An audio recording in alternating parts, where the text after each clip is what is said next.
bersama dengan NIM 230 101 201 301 08. Saya Monika Sari dengan NIM 230 120 120 140 Saya Salsabila Haira dengan NIM 230 101 201 30221. Nama saya Irfan Fauzi dengan NIM 230 101 201 301 44 dari IKTP kelompok 9. Baik, untuk video dan penjelasan wawancaranya.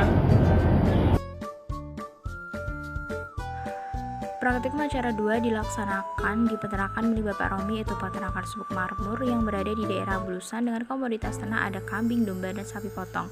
Alat bahan yang diperlukan ada stetoskop untuk memeriksa denyut nadi dan jantung, serta pergerakan rumen, serta termometer untuk mengukur suhu rektal. Dan untuk bahannya dibutuhkan adalah ternak. Pengamatan pertama yang dilakukan yaitu anamnesa, yang merupakan wawancara dengan peternak untuk mendapatkan riwayat kejadian penyakit dan penanganan yang telah dilakukan pada ternak tersebut. Di wawancara kali ini, teman saya yaitu Salsabila mewawancarai Bapak Romi dengan peternakannya yaitu Sumber Makmur yang berada di daerah Bulusan. Untuk pendidikan beliau sendiri yaitu adalah tamatan SMA dan mulai beternak pada tahun 2001 serta berkembang pesat pada tahun 2004. Untuk ilmu ternak yang didapatkan beliau adalah berasal dari turun-temurun atau warisan keluarga, serta sharing dengan anak peternakan dan juga beberapa dosen dari Universitas Diponegoro. Total ternak yang dipelihara beliau hingga sekarang adalah 53 ekor dengan ada kambing domba 40 ekor dan juga sapi 13 ekor. Beberapa cara beliau untuk mengindikasi ternak sakit adalah dilihat dari tingkah laku, apakah ternak lesu, kemudian keadaannya berdiri atau lebih sering duduk, kemudian dilihat dari dinding perut membesar atau tidak, lalu nafsu makannya menurun atau tidak, yang dapat dilihat jika ternak tidak makan 1 hari penuh berarti ternak terindikasi mengidap suatu penyakit. Kemudian untuk beberapa penyakit yang pernah menyerang pada peternakan beliau, terutama pada kambing dan juga domba, itu adalah bloating atau kembung. Untuk mengatasinya sendiri, beliau memberikan formulasi herbal dari campuran madu dan minyak goreng dengan mekanisme langsung dipaksa dimasukkan ke dalam mulut ternak. Kemudian untuk usaha mencegah penyakitnya sendiri yaitu dengan memperhatikan kualitas pakan, misalnya pemilihan hijauan dan juga waktu penggembalaan, usahakan tidak pagi hari, serta juga dilakukan pengawasan terhadap jadwal makan pada ternak yang bertujuan agar rumen dari ternak rumian ini lebih siap untuk mencerna pakan. Selanjutnya, pembersihan pada tubuh ternak dilakukan dengan menyiram dengan air bersih dengan frekuensi penyiraman umumnya 2 hari sekali, atau jika sangat kotor bisa 1 hari sekali.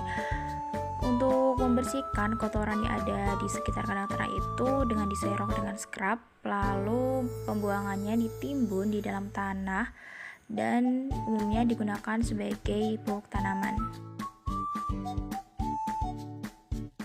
Selanjutnya, untuk pengamatan kondisi lingkungan dan kandang ternak, yaitu lingkungan cukup mendukung untuk pemeliharaan ternak, serta di sekitar lingkungan kandang hanya terdapat beberapa kandang yang memiliki komoditas sama dengan jarak 200 hingga 300 meter.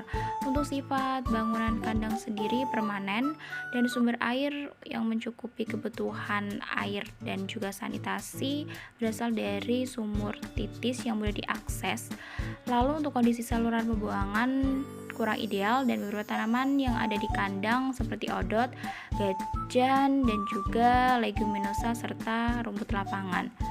Kemudian suhu udara dan tiupan pada kandang tersebut berkisar 30 hingga 31 derajat dengan kecepatan angin normal. Selanjutnya, pada tempat pakan dan minum masih manual, serta kebersihan alas kandang kurang ideal karena sanitasinya masih cukup rendah. Data ternak yang digunakan yaitu komoditas ternak domba dengan ras atau bangsa berasal dari domba Garut yang berjenis kelamin jantan dan memiliki umur kurang lebih sekitar 1 tahun. Pemeriksaan status fisiologis tubuh meliputi frekuensi nafas dengan cara mendekatkan tangan ke hidung ternak selama semenit, lalu didapatkan hasil frekuensi nafas pada ternak ini yaitu normal sekitar 75 kali per menit. Kemudian untuk gerakan rumen diukur dengan stetoskop yang ditempelkan pada perut, lalu dihitung selama 1 menit dan dihasilkan yaitu untuk gerakan romainnya sendiri 30 kali per menit. Selanjutnya denyut nadi dan juga denyut jantung dihitung juga dengan stetoskop dan dihasilkan hasil selama 1 menit yaitu denyut jantung 40 kali per menit dan untuk denyut nadinya sendiri 38 kali per menit. Kemudian terdapat pengukuran temperatur rektal dengan cara termometer klinis dimasukkan ke dalam rektal ternak selama 1 menit atau ditunggu hingga termometer berbunyi dengan hasil yang didapatkan yaitu 39,8 derajat Celcius. Selanjutnya yaitu untuk pengamatan jarak jauh, posisi ternak berkelompok dan aktivitas geraknya cukup aktif serta dalam keadaan berdiri. Kemudian nafsu makan, minum normal, serta bagian tubuh ternak yang tidak aktif bergerak hampir tidak ada, dalam artian ternak aktif dan lincah dalam bergerak. Berikutnya untuk pengamatan jarak dekat, yaitu kondisi permukaan kulitnya bersih, hanya beberapa bagian yang kotor dan tidak ada kelainan pada tubuh ternak tersebut, serta kondisi lubang bersih dan macam hidung kering. Kesimpulan dari pemeriksaan fisik ini, ternak kambing semuanya normal, tidak mengalami kecacatan. Dari lubang-lubang yang telah diperiksa tidak ada bekas luka di lubang dan hanya sedikit kotoran saja. Pada kebersihan kandang dan lingkungan berdasarkan pengamatan masih kurang ideal. Sementara kebersihan saluran air pada peternakan tersebut cukup ideal, dalam artian aliran air yang digunakan sudah bersih. Lalu untuk penampungan feses pada peternakan tersebut kurang ideal karena feses ditimbun sebelum dikubur sehingga menimbulkan bau yang menyengat. Lalu untuk tempat makan dan minum masih manual sehingga kurang ideal untuk pemeliharaan serta tidak ada ekstoparasit yang muncul saat pengamatan berlangsung.